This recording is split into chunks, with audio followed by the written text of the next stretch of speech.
Hello, everyone, and welcome back.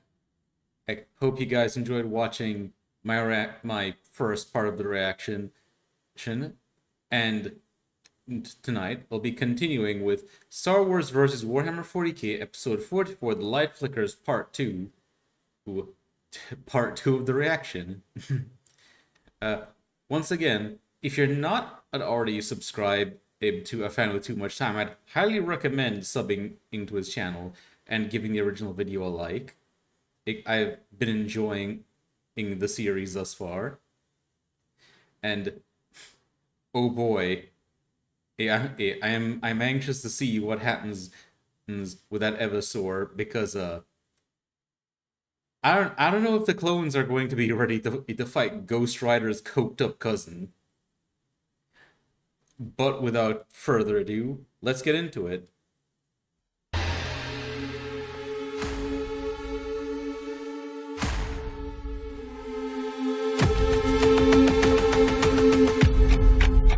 Lazarus stood by, waiting behind the one-way glass as he lingered in the observation room, watching as the examination was performed on the script he had been given. The long prayer scroll was covered from top to bottom in sloppy low Gothic. The terms for a ceasefire, not a surrender. Written in the blood of the Republic Witch Knight who had sent it, the message itself was barely intact anymore. Picked recordings now serving as the only records of what it had once said while complete. Servo surgeons and skulls extended their many limbs carefully down towards the paper, slicing segments away for piece-by-piece testing, all while members of the Medicae and Hospitaller who had remained worked furiously over specific segments of the tattered prayer scroll, cutting small punch marks out of the pieces where the blood had been spilled most thickly. The methodical disassembling and testing was an absolute requirement, for while the handwriting had been sloppy, the terms within were enticing enough to warrant consideration. But for consideration to be even a meager possibility, Farnes's claims had to be verified, and further, Lazarus had to ensure as much as possible that he was not dealing with anything worse than an abhuman mutant. Already they had confirmed that the blood which made up the script belonged to a heavily altered near-human, about 2% more divergent than an Ogryn, but not quite as divergent as a beastman abhuman strain, like the felinids. Now they were testing for everything else. Which, by the way, there are there are a lot of jokes about felinids being cat boys and stuff, or even just straight up furries. But last I checked, the strict definition of what a felinid looks like is that apparently they look exactly like humans, except they have claws as long as a human forearm. Mutation, corruption, gene mimicry, and, most importantly, the genetic taint of the subversive and monstrous gene stealers. Meanwhile, the other half of this message, that is to say, its bearer, Farnes Eliton, was being tested almost as thoroughly. Lazarus had chosen to oversee this instead of that, for by his own judgment, by his own reckoning, the young soldier had been telling the truth so far as he knew it, and was no traitor. Lazarus could have used his authority as a saint to spare the boy his tests. He could have vouched for him, could have said that the Emperor saw through his eyes and beheld nothing wrong with the guardsman messenger. But the stakes were too high. His own desperation for a solution was too intense, and the price of a mistake was potentially eternal. The fact that this was being considered at all was the highest form of recognition that Lazarus could afford to offer. By the way, I think this piece looks wonderful, regardless of whether it was made by AI or by an actual human. They should actually totally have Lazarus dressed like this. Is wearing robes over his armor. For him, the rest he would need to prove to the interrogators and psychers who, even then, were busy scouring his mind for any trace of deception or omitted truth. Oh wait, yeah, this is definitely AI art. I kind of didn't notice at first as the gun he was holding, because that looks more like a modern firearm than an Imperial auto gun. I cannot believe that you are actually choosing to do this, said a familiar voice behind him. Lazarus did not turn. Though it had been only a very short time, already he and she had verbally skirmished around this topic. But now, he felt she had the intention to finally hash this out. Taking a deep breath, Lazarus spoke. I haven't chosen to do anything yet, said the Saint of the Imperium. The Emperor tells us that to merely consider a sin is to commit it in your heart, and you are considering this, said Leandra Ordain, dressed in a full panoply of powered armor once more, leaning carefully against the metal wall behind her, arms crossed. I am, Lazarus agreed, picking his next words very carefully, though he still did not budge. I have to. I was given a directive from your mother, and if she has succeeded in somehow stopping the virus bomb from going off, then I must continue. I cannot squander Ishtara's miracle. I cannot surrender, not even to death, he explained. Behind him, the Canoness commander made a sour face. And you think that trusting the word of a Republic witch will somehow help you complete that directive? She asked with a frown. Lazarus's face creased as well, but not in a scowl, but rather a subtle smirk she could only barely see as a reflection against the observation window. I know that once Ishtara herself worked with a Xenos witch, he said matter-of-factly. Leandra seemed struck by that, blinking in open shock for a few moments before gritting her teeth angrily. Elendia Sharkape, I think. It seemed to have worked out for her. Lazarus continued. That was different from this. And besides, my mother killed that witch by the end of their dealings. Leandra sputtered in protest. She uncrossed her arms and stood up, pointing an accusatory finger at Lazarus. How would you even know about... Leandra began to ask, cut off a moment later by Lazarus as he finally turned around to look at her, his expression thoroughly bemused. Leandra, I have been given your mother's office and records, and I have been combing through them for literally anything that will help us out of this. Anything. Naturally, I looked through Ishtara's dealings with Xenos in the past, and it did not take me long to find this. It is an admittedly small file, he said with a shake of his head. And for the record, while your mother did kill the witch, it was not her plan to.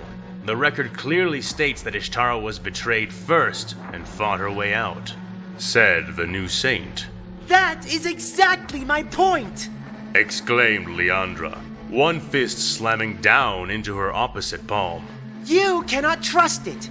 If you do, this Ahsoka Tano will just end up betraying you, destroying you, and all of us in the process.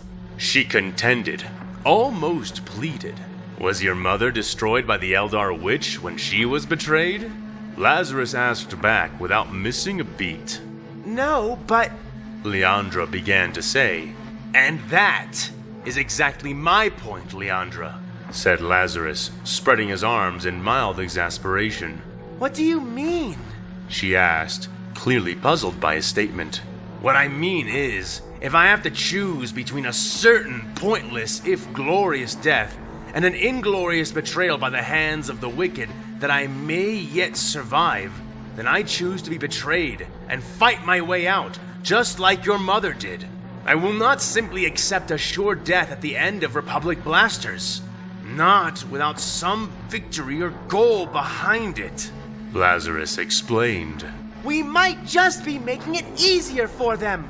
She yelled back. You don't know that working with her will get us into a better position. Leandra shouted. No, I don't. Lazarus admitted, his hands out, palms open appeasingly as he silently called for some calm. However, I do know that there are not many worse positions we can possibly be in. He said, Look, I may be a saint now, but I am a soldier and a leader of soldiers, first and foremost. We have a little more than 600 men here, Leandra. When the Republic comes, if I can change or budge nothing, they will destroy us and take everything we have here in the Basilica. If I can stall them, buy more time for things to change or adjust even, then it is worth the consideration. The beleaguered saint insisted. Leandra was already shaking her head even before he had finished speaking. And all of that will still happen, and we will still die if we choose to walk into an ambush they have set.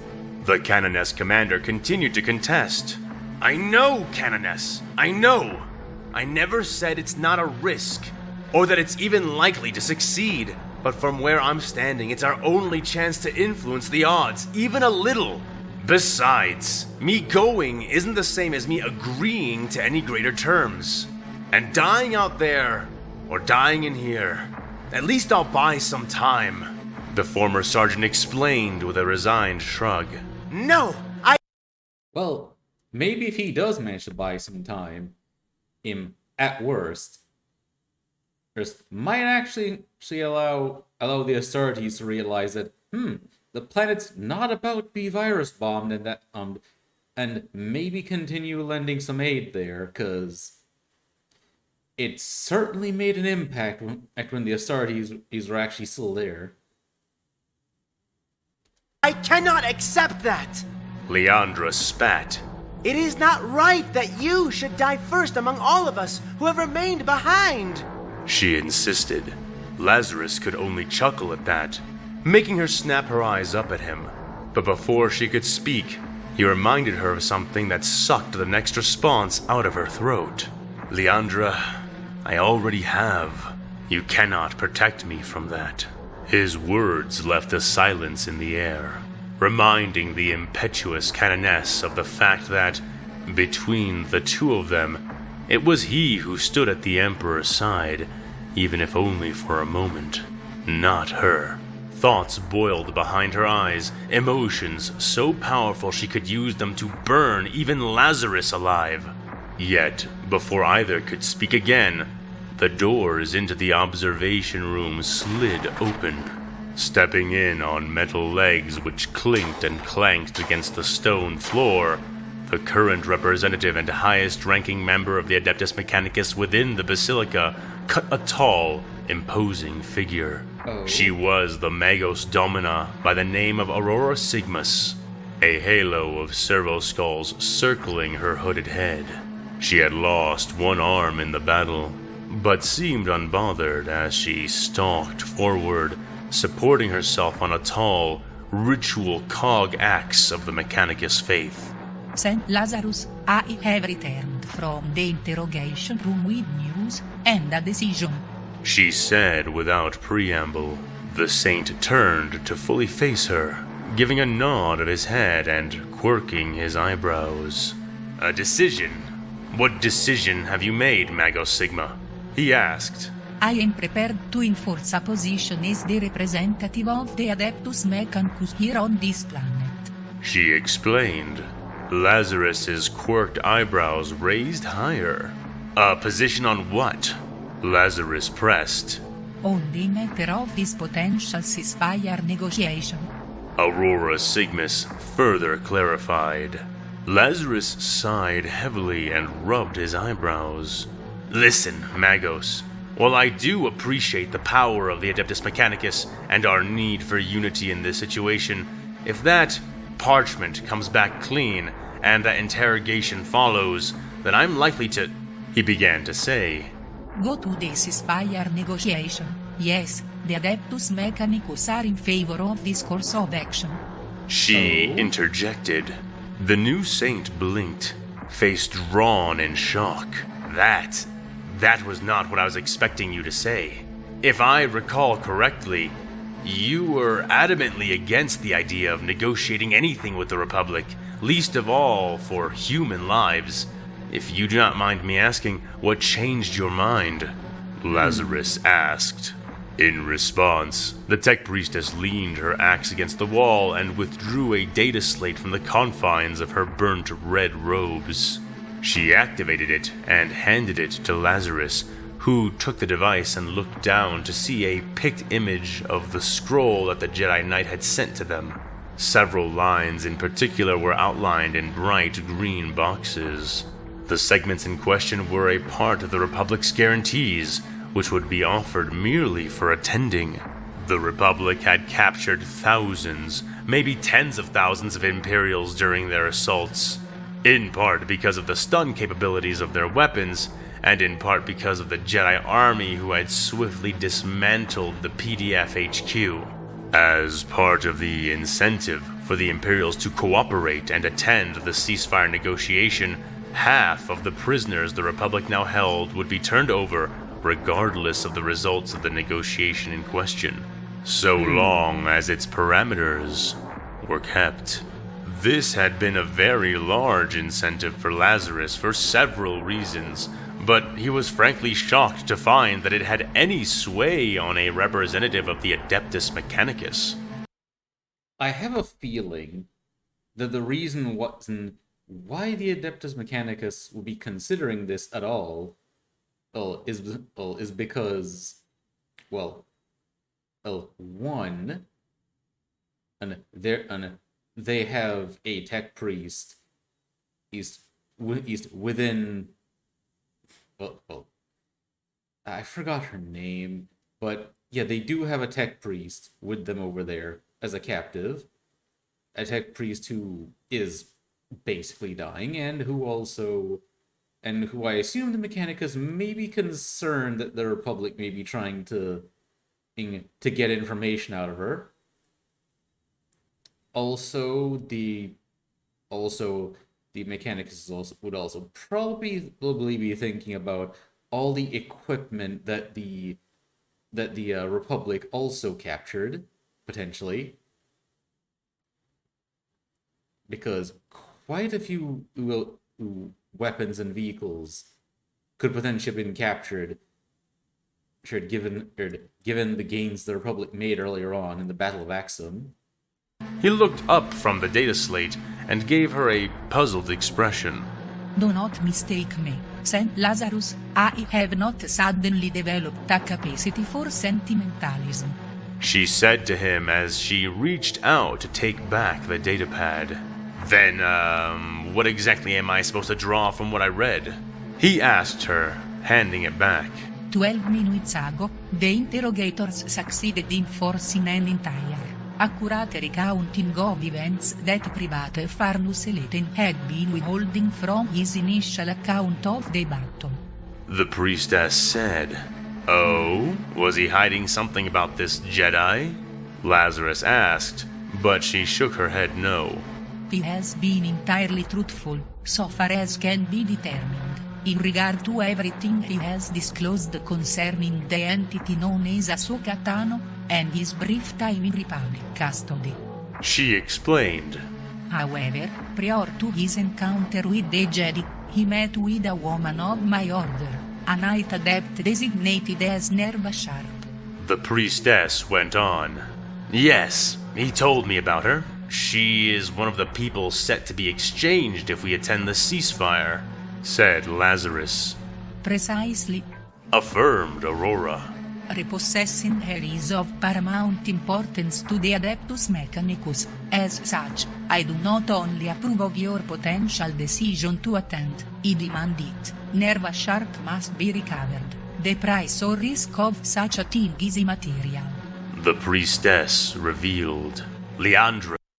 Oh, so it was Nerva then that they wanted back.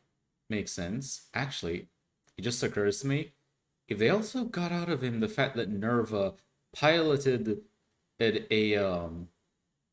was it a knight or a warhound that she piloted? Either case, is that would all the fact she was able to do it, that is also important, because not everyone goes through that interface and ends up not getting their mind numbed by the machine spirit.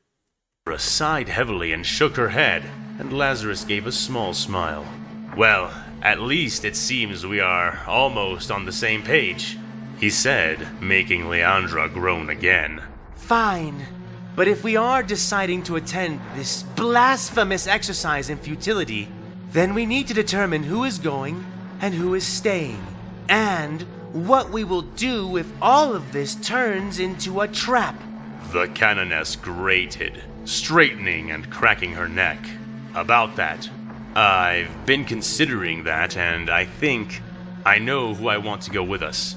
We must be prepared for failure or betrayal, but that does not mean we should sabotage our own chances at victory, said Lazarus.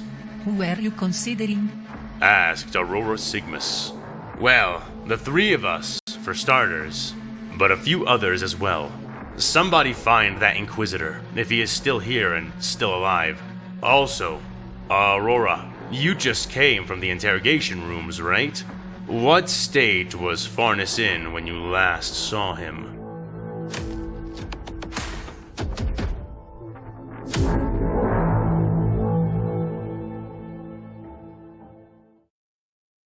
Oh boy. What state was he in when you last saw him? And then cutting to this. I have a feeling it's not going to be pretty. Captain Foran and Jedi Master Opporency. They're chewing straight through our cover, Captain!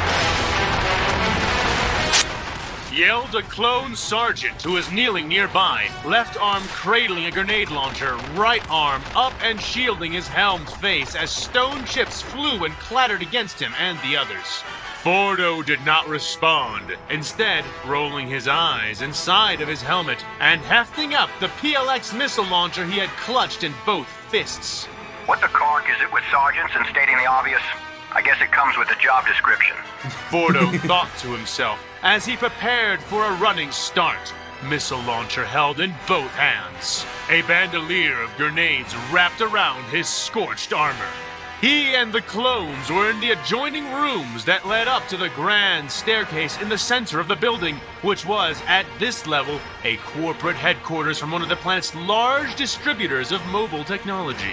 Within, the Space Marines had set up some fortifications on the elaborate white marble stairs that led up from the center of the room, firing from tiered positions on the solid structure, and preventing the forward movement of several converging clones. The room was of a hyper-simplistic design, with blank white walls of axamite marble shot through with veins of blue so deep and thin as to appear like subtle black script in the naturally cut stone. With the Marines set up on the curving rising staircase, their field of view for the room was nearly total, something they made destructive use of, as indicated by the many red smears and man-sized clods of gore left near the entrances. The only real cover from the explosive slug throwers of the Imperial Space Marines were the walls leading into the room, and the stairs that the super soldiers themselves were perched on. And as the sergeant... Personally, just by the way, I would be more inclined to refer to a bolter or a heavy bolter as being closer to missile launchers than slug throwers, personally, given how they work. Sergeant had stated already, the Marine guns were quickly widening the 6 entrances that led into the room as their heavy bolts smashed and detonated into the walls. Fordo took a quick, deep breath and checked his gear once more. Explosives secured to his waist, launcher firmly gripped. He nodded and reached down with a hand, activating one of the grenades which hung from his chest. The formidable clone did not, however, take it off from the bandolier, letting the beeping sphere lie against his armor. At the same time, Fordo also finalized a timed setting on his helmet, and, without another word or delay, he took off running. I have a feeling he's gonna throw the entire bandolier, and that he's cooking the grenade, so to speak. Flashbangs did not work on the Marines, at least not very well. Aside from being able to recover from the effects with startling speed, the Space Marines often didn't suffer the effects at all, shuttering their helmets and closing their eyes in the brief instances of the initial flashes, buying a second or two at best for those wishing to benefit from the flash grenades, but not any more than that. So the captain had devised a way of giving himself as much use as possible from those precious couple of seconds. He ran at full sprint into the room, timing the firing of his first rocket with the sudden detonation of the flashbang on his chest.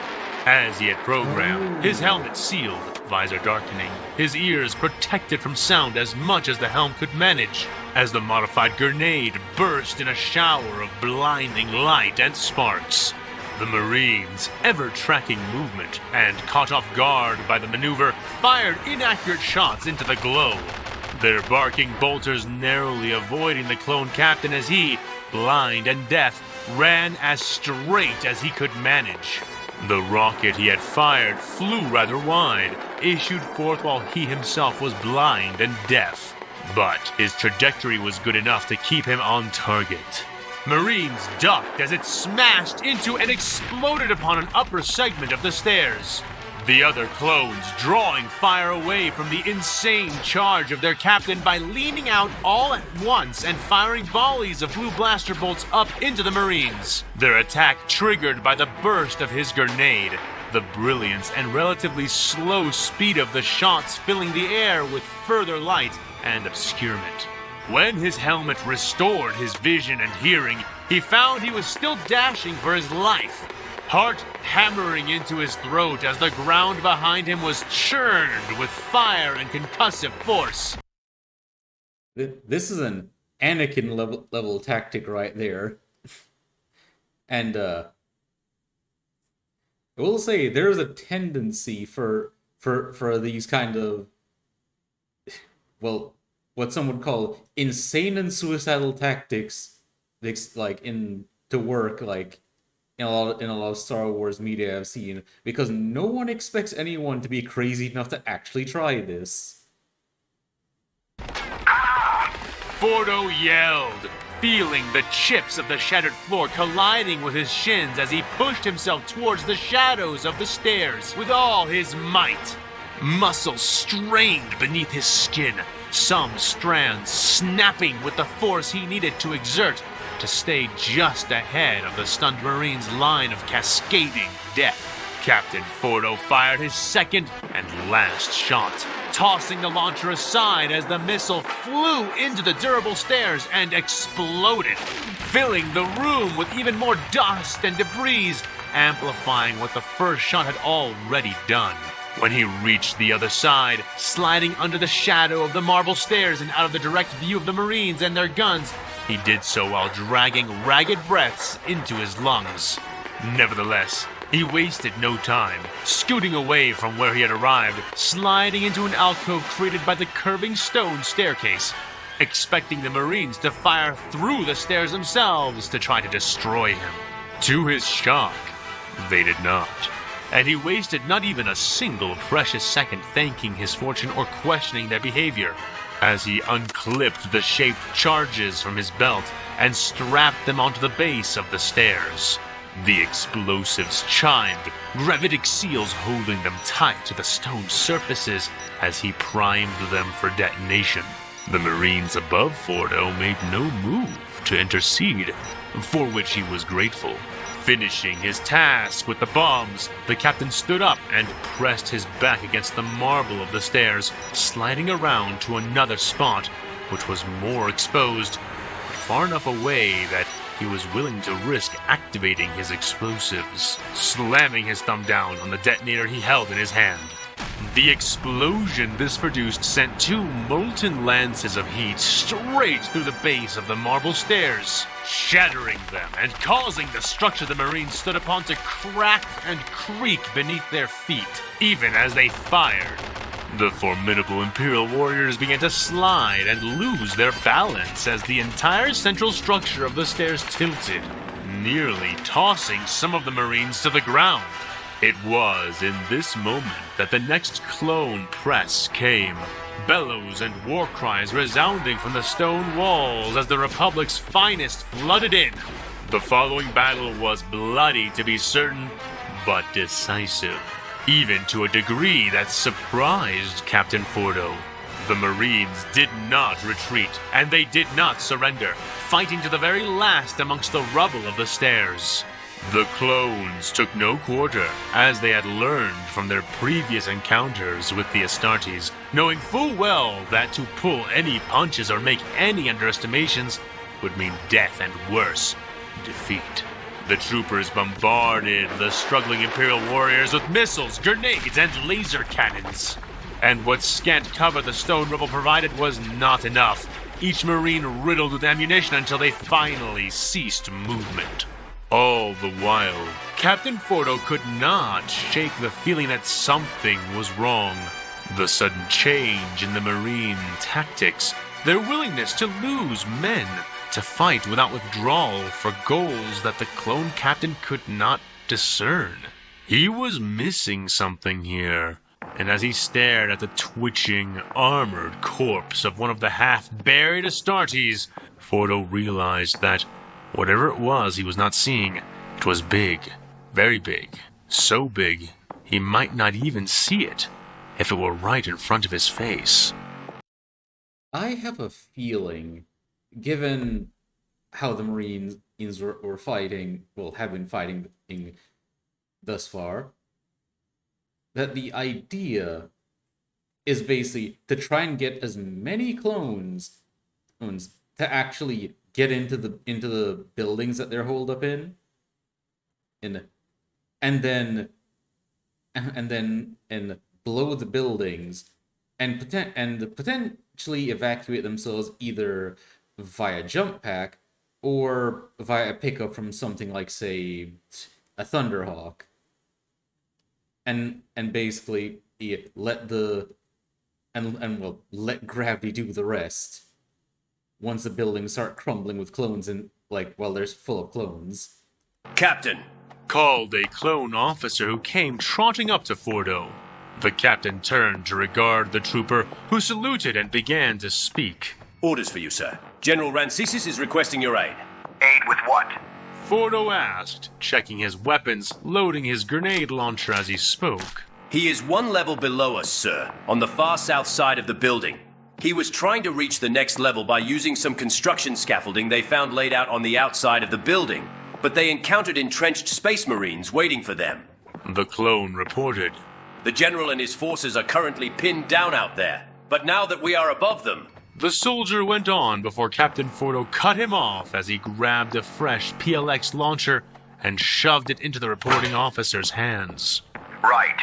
We are moving out to outflank their entrenchment and pincer them between us.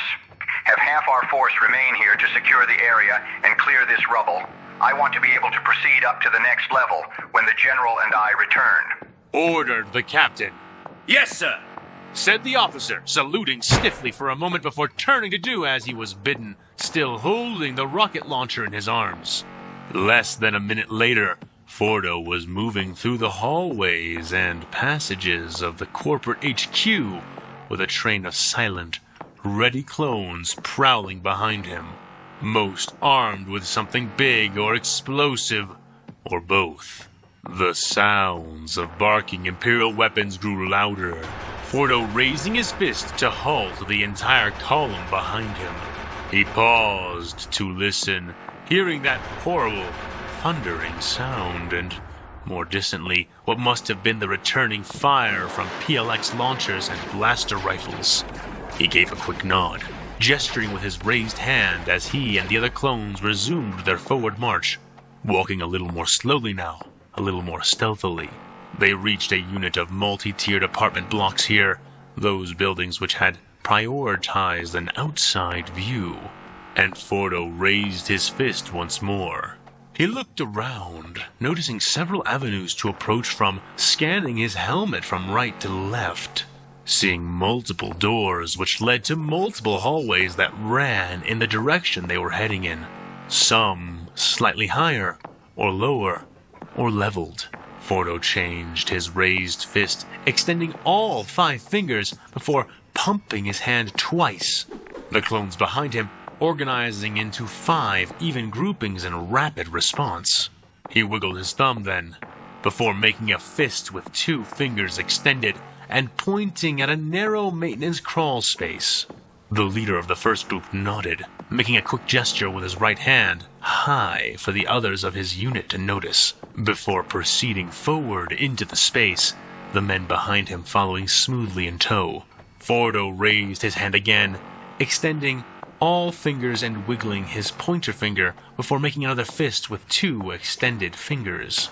He used the 2 fingers to gesture towards a door which led into a hallway at the far end of the room, and again a trooper nodded, signaling for his men in the second group to follow and heading that way. And so it went, Fordo rapidly deploying each group into a different approach, until at last it was only himself left, and the 5th group, his group. He raised a pinky finger alone, not bothering to wiggle it as he curved his wrist twice, the clones taking his meaning and following after Captain Fordo as he took the central, most direct route. The lighting in the corridor was patchy and damaged, leaving illuminating stripes of white between the motes of thick blackness that the clones and their glowing, visored helmets passed through.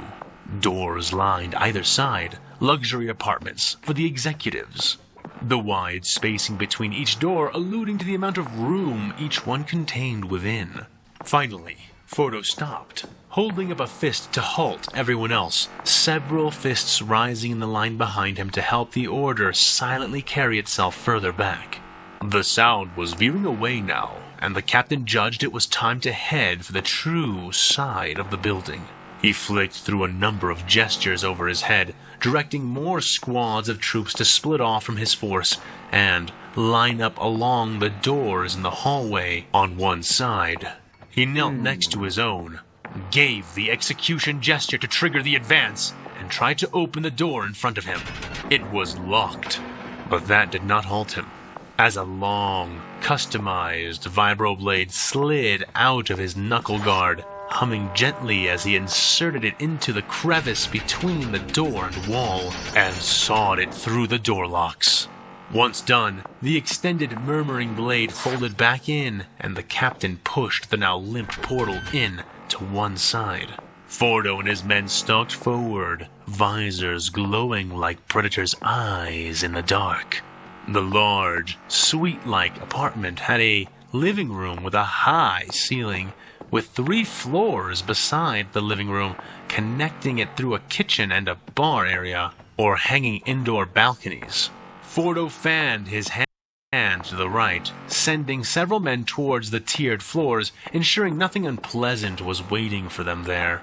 In the meantime, Fordo and the rest of the men in the squad he was leading continued straight onward through the living room, carefully checking around the small stairs in the den and the rich furniture and piano-like instrument which dominated one side of a dining area. Their destination was the wide balcony which awaited them opposite the door they had entered, but just before arriving there, a tap on Fordo's shoulder had him turning as one of his troops directed his attention silently up to one of the indoor balconies that connected into the larger living room. Standing up there was another trooper, who made a circular gesture with one hand and then extended 3 fingers with the same hand. The information conveyed was that they had found 3 civilians. Fordo quickly made a pumping backward gesture with one hand, and then extended one finger, communicating for the civilians to be evacuated out of the area by 1 clone. The trooper at the balcony saluted and turned away. With another gesture, Fordo and his men silently slid open the glass balcony doors, the sounds of battle flooding into the space in the form of the barking of bolters and the echoing screech of blaster fire, all occasionally interspersed with the boom of explosions. Creeping out and peeking down, the clone captain found that they had arrived in the right place. Below him, by about 20 feet, was the battle itself. The Marines nested on a wide platform built into the construction scaffolds. They were firing from behind cover they had created from the building materials that had been there before, standing in small clusters as they fired down at the forces of Oppo Rancisis. He and the clones of his army were desperately firing back to try to keep the heads of the Space Marines down. But even now, the clone captain could see that the losses were mounting for their side, with pathetically few to show for the Space Marines.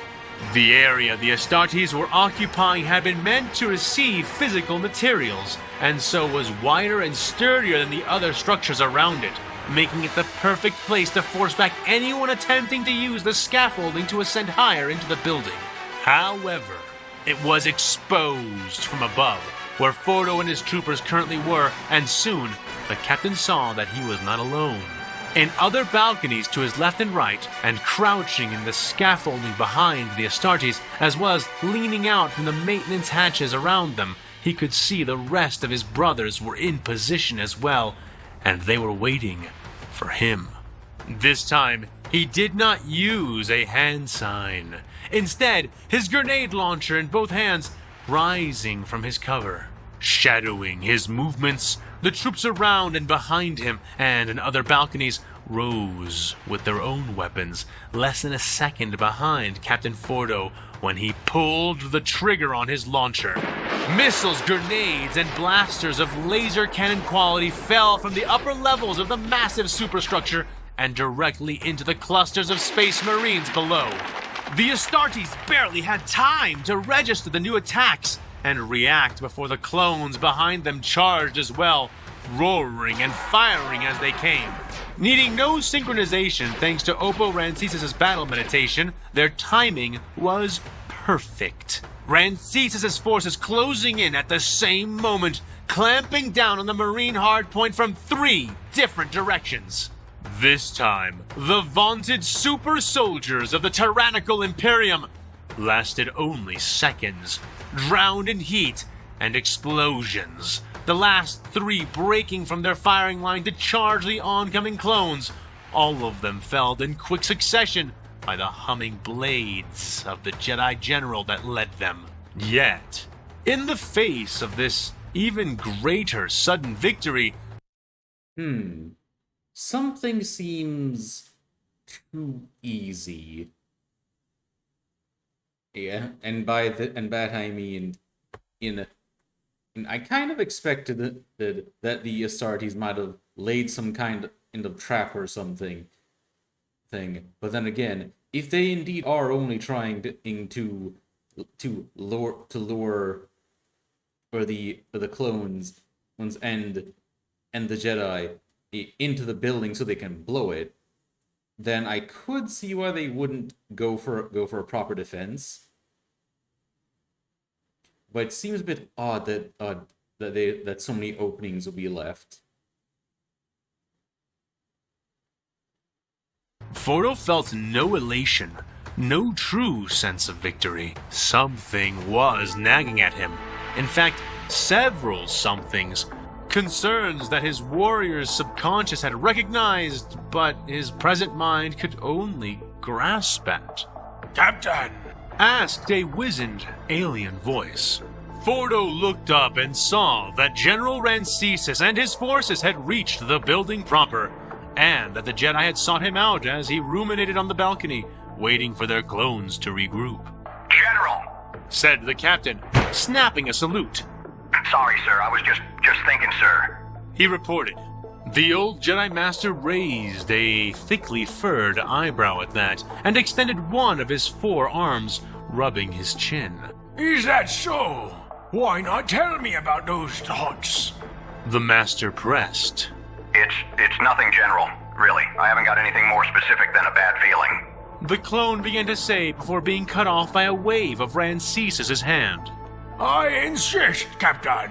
the Jedi said in response. Good call. Fordo paused then to gather his thoughts, giving a sharp nod before continuing. Right, like I was saying, sir, it's nothing precise, but... The clone started saying, But... Rancesis pushed.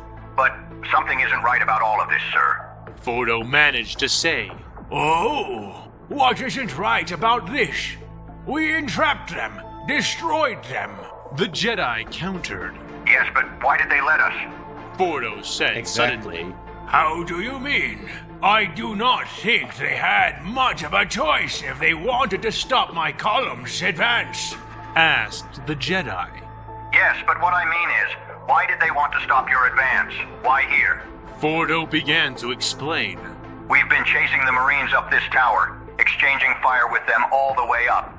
We are getting close to the top, but there are still plenty of floors, and we've seen how careful they are with their engagements. So what made stopping you here so important? The clone captain elaborated, looking down at the shattered remains of the Space Marines as they spoke, most covered in the debris of their own impromptu fortifications. Go on, Captain. The Jedi Master coaxed, and Fordo obliged. We already took control of the floor they were preventing you from accessing, and they must still have access to their own comnet. We have no proper countermeasures in place to stop or jam it after all. So they should have known to pull back, like they have been. Should have known that they would be surrounded if they stayed in place. The captain said, gesturing down at the broken remains of the Imperial holdout. Also, the fact that considering it's a tower and it's vertical, there's also potentially more balconies up above of that Astartes, like even in Scout Marines with some sniper rifles, could have been to shoot at anyone who might be trying to use the balconies on other floors to ambush the ones on the scaffolding. And it's not just that their placement and holdouts made no sense. They aren't the same anymore. I don't know if they are just sacrificing the old soldiers or the new recruits, but Space Marines are dynamic, mobile. These Marines only ever tried to engage in melee after it was clear that their position was hopeless, yet they waited until the last second to charge the line. Fordo shook his head as he spoke.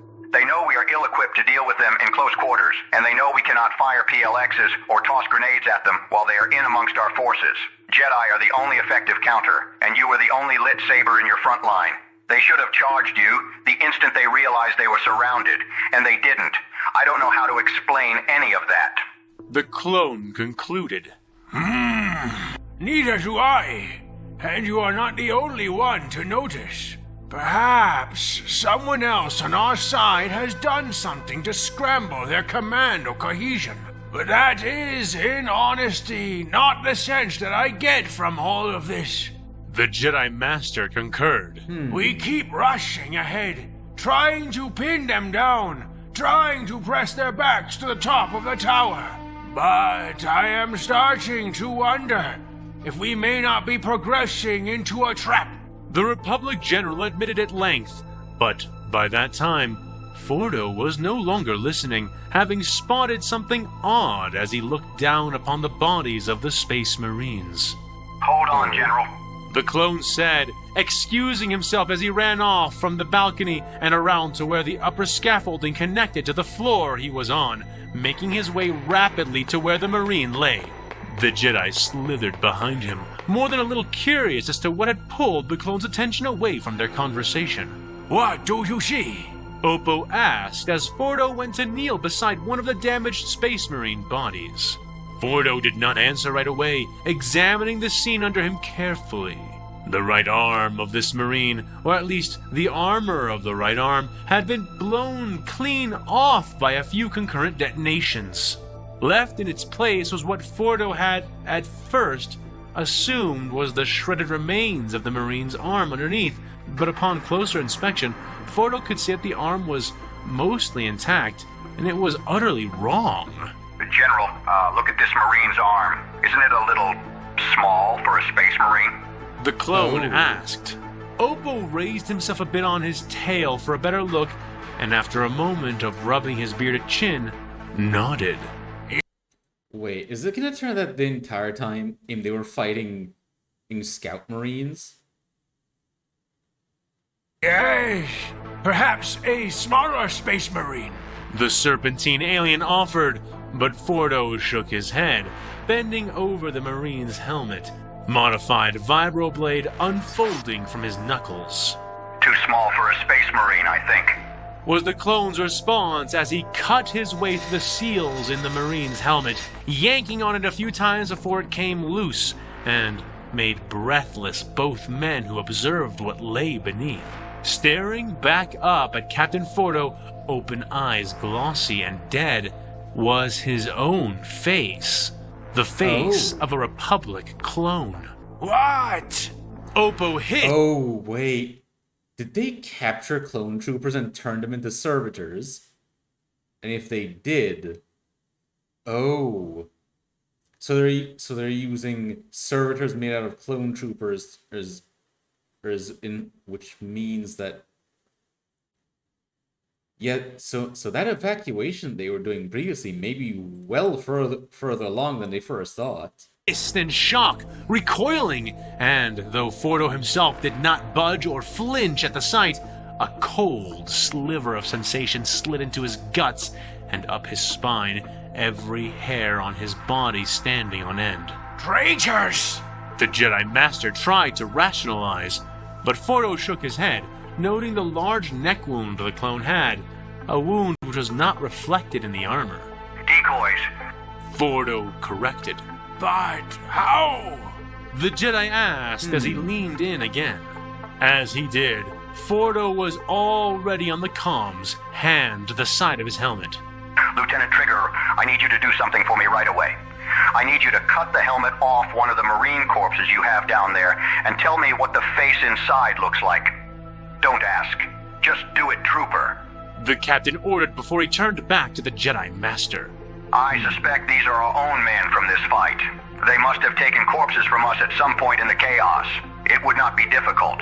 As for how they are moving, look at these suits, General. They are completely mechanized. They probably do not need any extra help from the wearer to move around and carry themselves.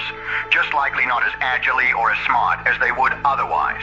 Captain Fordo deduced. So, we haven't been fighting the Marines this whole time. Just their automated armors. Asked the Serpentine General. Fordo shook his head.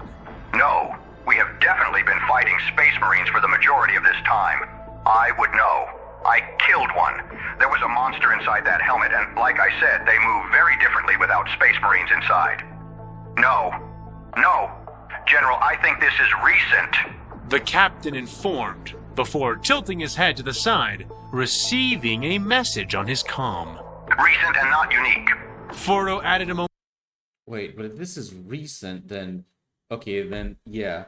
Just putting the corpses in and remote controlling the armor would work, or would be more accurate than making the servitors out of them. And that also, yeah, makes sense, because if they were servitors, then there'd be some visible augmentations, like a cybernetic eye or something that you'd see.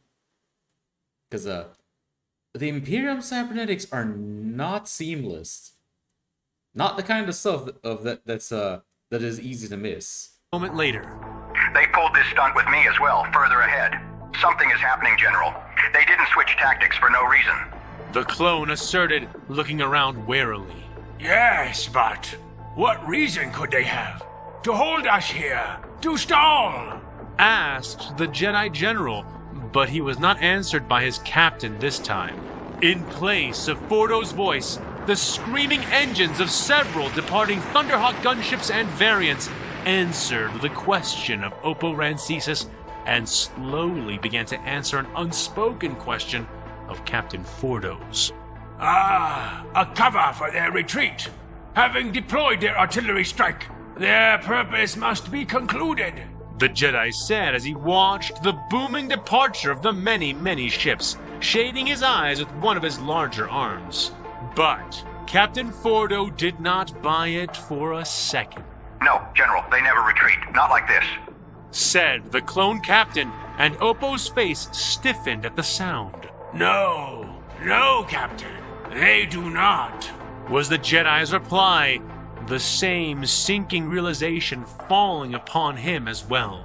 They both exploded into action then, each acting very differently. Opal Rancisis withdrew his holodisc with a snap pull of the Force, the object flying into his palm from his robes. He activated it. All gunships, converge on the towers and begin evacuating all forces from the... He began to order frantically, but was cut off by the actions of Captain Fordo. The captain had slipped off his grenade launcher, tossed aside his blaster, and then turned towards his general. Without warning or preamble, the clone tackled the large Jedi right in the chest, throwing himself against the stunned form of Opal Rancisis and tossing them both off of the scaffolding and into the yawning pit of Axum's nearly bottomless expanse. Fordo clutched the Jedi tight, holding their falling, tumbling bodies together even as the bone-rattling shockwaves of the detonating melta charges passed over them, tossing the two like leaves in the wind.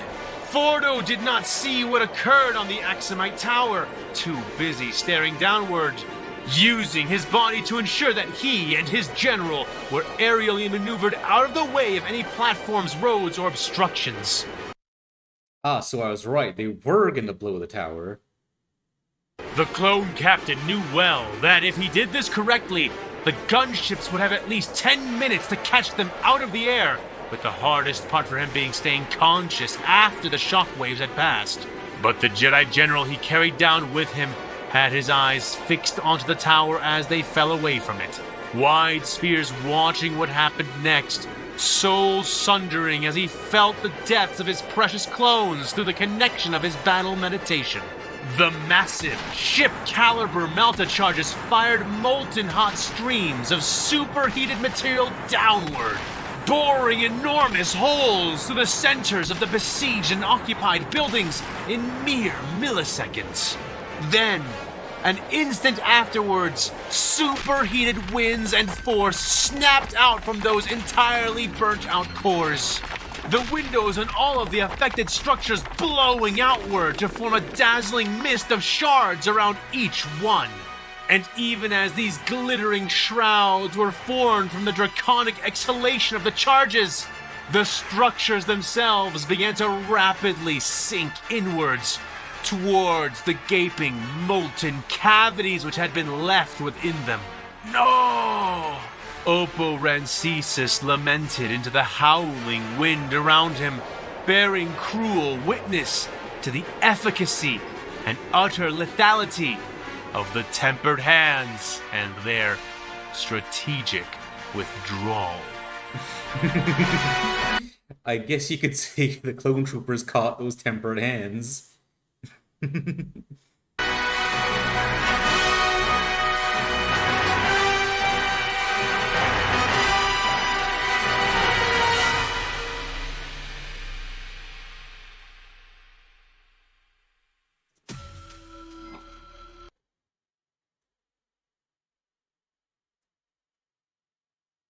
And I think I'll stop here and do the last bit. It's as part 3. I hope you guys enjoyed watching with me. It's been fun watching, and a fan of Too Much Time definitely does great work. It's been it has genuinely been in a treat to listen to this, and I always look forward to it when he makes new episodes of Star Wars versus 40K. But if you guys enjoyed, I'd appreciate if you like, comment, and subscribe. And once again, definitely subscribe to A Fan of Too Much Time and show him some love. But until next time, ta-ta, and I wish you all happy holidays, Sanguinala, Christmas, Hanukkah, whatever you celebrate. I hope you and your family and friends all have a wonderful time. Ta-ta!